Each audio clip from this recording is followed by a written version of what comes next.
Bonjour, aujourd'hui j'aimerais vous montrer l'expérience la plus affreuse à faire possible avec des aimants. Je vais essayer de vous la faire en direct et ensuite vous expliquer la physique qui se cache derrière qui est hyper marrante.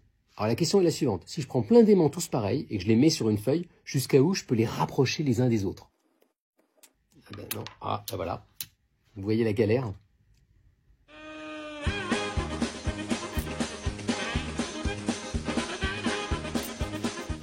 Yes! Et maintenant j'essaye de rapprocher les aimants pour voir jusqu'à où je peux les rapprocher. Le stress total.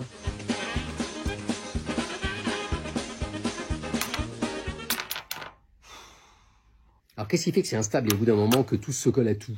Eh bien la réponse a été trouvée par deux physiciens français. Ils se sont rendus compte que normalement les aimants ils subissent tous entre eux des forces horizontales, donc ils devraient pouvoir rester les uns à côté des autres. Mais il suffit qu'il y en ait un qui monte un tout petit peu et là il subit une force verticale de la part des autres et ça rend tout instable. Ou aussi s'il subit un couple. Ils ont fait un petit modèle théorique et ils ont trouvé la hauteur critique, ainsi je monte un tout petit peu mon aimant, au-delà de laquelle tout se casse la gueule. Alors pour ces aimants, la hauteur c'est quelques dixièmes de millimètre. Donc vous voyez, il suffit que ma table soit pas parfaitement plate et c'est fichu. Et l'angle c'est seulement 2 ou 3 degrés.